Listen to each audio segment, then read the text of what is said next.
Hello and welcome to a new episode. I am Brian, the Unskilled Commander, and this is a new episode of Deck Break It Down. Doo doo doo doo doo.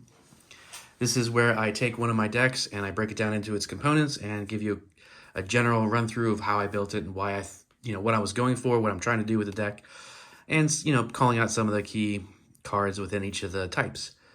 So let's jump right in. We have, for this Shrines deck, sorry, this is my Shrines deck, Go Shintai of Life's Origin. He is a 4-drop commander for 3/4.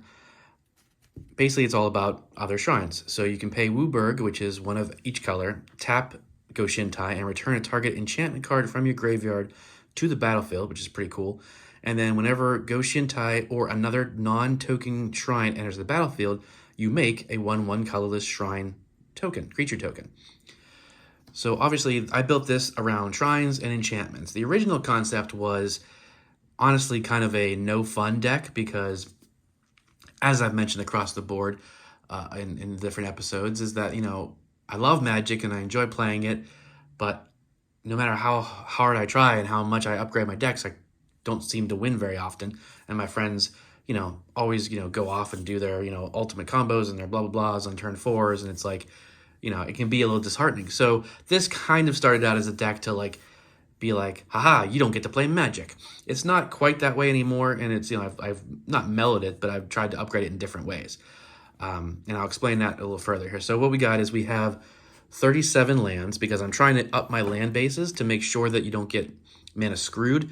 You still, of course, can get mana flooded, which isn't any great. But something with this deck you'll notice once I get to the enchantment section is that this is all basics. There are no non-basic lands in this deck except for Evolving Wilds, Mirrored Landscape, and Terramorphic Expanse. Now you may be asking, why are those in there? But for me, I put them in there as a test to do, should be in there somewhere, geez. Oh, Blighted Woodlands as well, and then Terramorphic Expanse.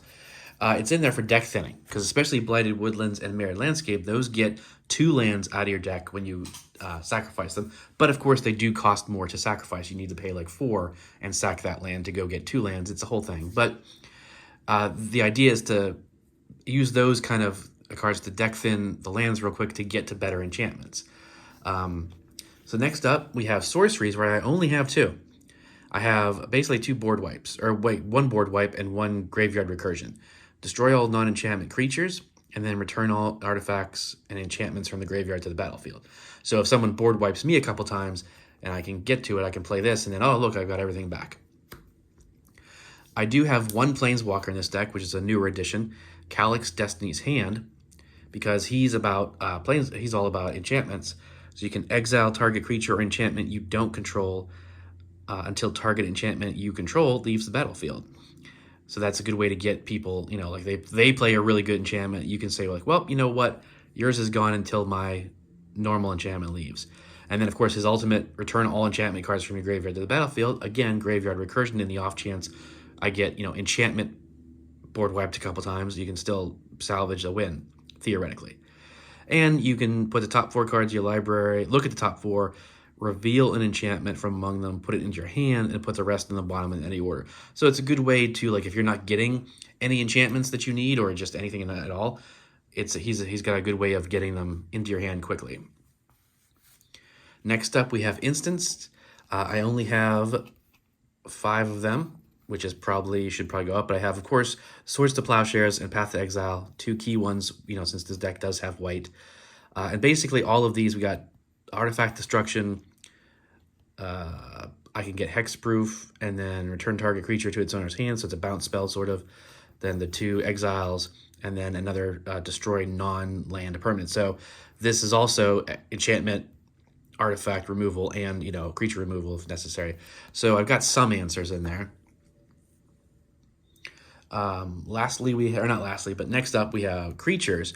So we have 13 creatures in this deck, and most of them are about either shrines or about drawing cards. So you've got Island of Blossoms. Whenever another enchantment enters the battlefield, draw a card.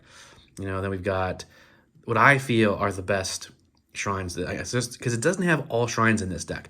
There's a few that I took out because I was like, you have to pay too much for them, or they're a little too, like one of them, the one blue enchant shrine where it's like, whenever at the beginning of upkeep or end step or whatever, you draw a card for every shrine you control, which sounds great, but there were times when testing it where I would have like 7, 8, 9 shrines out with all the tokens and stuff, and it's not a May ability, so you're forced to draw, 10 cards or whatever. And I don't have a Reliquary Tower in this deck because it's a non-land, or it's a non-basic land, so I would be discarding a ton, and I don't want that all to go to my graveyard. But we've got, this gives enchantment creatures Death Touch, Lifelink, and Hexproof, and the Shrine tokens are, creatures, so that would help. This one draws a card and gains life when you play enchantment, all that kind of stuff. So it's all about now creatures and enchantments can't be countered. Other enchantment creatures get +1/+1, draw an enchantment, draw a card, that kind of stuff. So it's all really about trying to draw cards when I'm playing any of the enchantments to get me to better enchantments or more of them, Finally, or no, I keep saying finally. Next up, we have artifacts, which are 10. And these are going to be your basics, which Soul Ring, Chromatic Lantern, because this is a 5-color deck.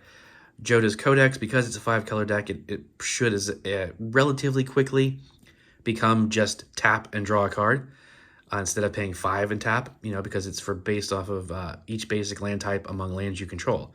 So relatively early on, I should have all 5. So this should be tapping for just, you tap it, draw a land, or draw a card. Bonder's Ornament, I have some of the crystals in here. Thran Dynamo, of course, Arcane Signet, the cool Gauntlet version from the Magic 30 thing.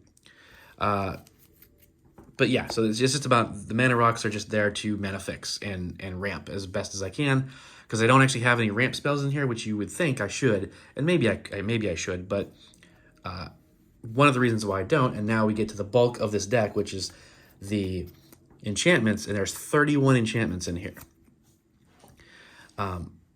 And 3 of them, at least, are enchantment auras that go on lands that help mana fix. So it's like enchanted land taps for 2 of any color. Enchanted land taps for 2 of any color. Or, whenever it taps for mana, add an additional mana of any color. So that one's even like a dual, sort of, you know what I mean? So those are in there instead of Cultivate and things like that. And then, as I said, we've got cards that are kind of just like a shut you down, because a lot of my friends' decks are like they're always drawing cards. It's like, I do these 3 things and I draw 3 cards, and my guy hits you for damage, and now I draw another 3. So now it's like, okay, cool, you're taking damage for each one of them. And see, here's one of the ones where it's Enchant Forest. Well, I better make sure I don't think I realized that was Enchant Forest only, so I better make sure I'm aware of that. I have a few of the Pillow 40s in here, so Propaganda, I think I have like Ghostly Prison in there, maybe also. We'll see. But anyway, here's one where whenever you cast enchantment, you make a 4/4 white angel creature, because it's all about enchantments, so why not? It's only a 5 enchantment, so it's relatively early. Here we go. Here's one, and here's one of the reasons why this deck doesn't have non-basics. During each player's upkeep, Primal Order deals 1 damage to that player for each non-basic land they control. And I have a bunch of it. Like, so here's another: play an enchantment, draw a card, all that stuff. Opponents can't search libraries. If they would start an extra turn, they skip it. Enchantments I control have Shroud. Here's another Ramper. And then, of course, we've got the Shrines. Authority of the Consoles is kind of a semi-Pillow 40. Back to basics. As I said, non-basic lands don't untap during their controller's untap step. Sanctum of All, of course, is an incredibly huge, powerful card for this. A couple more of this. See, Ghostly Prison's in here, like I said. Tainted Remedy. If you would gain life, opponents rather, you lose that much life.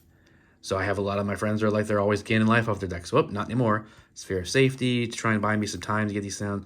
A big drop, Sandworm Convergence, which is 8, but it's like flying can't attack. Creatures with flying can't attack you. And at the beginning of end step, you're always making a 5/5 worm. Destructive Flow, literally the card that made me decide to build this entire deck. At the beginning of each player's upkeep, that player sacrifices a non-basic land. So again, now you can see why this is all basics. Now granted, I guess there's only like 3 cards that do that out of 99, but the idea is I don't want to get screwed over on my own. Like, oh, I really can only play this Destructive Flow right now, but I have 3 non-basics out and blah, blah, you know what I mean? I don't want to just end up hurting myself and not anyone else. and then upkeep, gaining life. All of the shrines that deal damage based on the number of shrines are in here, because that's really the main win con. It's dump at least 3-4 shrines. They make 3-4 token shrines, so now you're looking at literally like 8 to 10 shrines, and then at the beginning of upkeep, it deals damage to target player equal to the number of shrines you control. And there's at least 2 of the black shrines that are like on your end step, pay 1, deal damage to equal to the number of shrines. Here we've got Consulate Crackdown, so you exile everyone else's artifacts until this leaves the field. So it's like, it's supposed to be, generally speaking, a no fun for you, I play Magic deck, but not the real one. It's clearly not going to like really, because like I've played this deck a ton of times.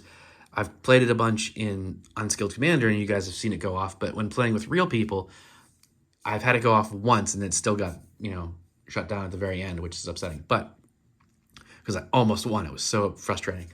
Literally, I just had to wait till my next upkeep, and I would have slammed everybody and killed everybody else. But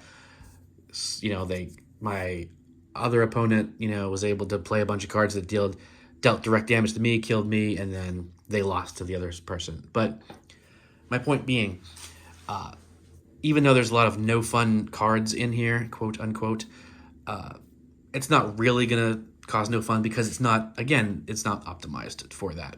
It's not every single card shuts everybody down. It's just like, if I get these, probably 10 total out of the 100 that do something negative to everyone else.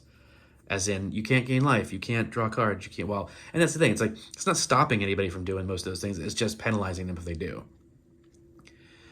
But that is shrines, that's the goal. The goal is lock everybody down with like Pillow Forte, and, you take damage if you're drawing too many cards, you can't gain life, while I build up a board state of shrines that are protected or enhanced as enchantment creatures.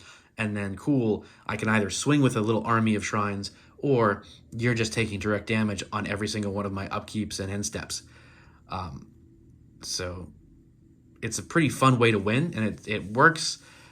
I just need to tweak it a little bit more. I'm thinking, if I have to take something out, maybe take out the crystals and add in some better Mana Rock ramp, and maybe a few tweaks. I'm not entirely sure what.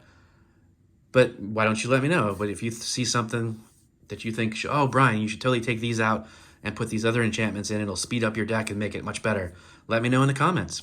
See what I'd be more than happy to listen to what you guys think and what you have to say. But that is Shrine broken down, and I will see you next time.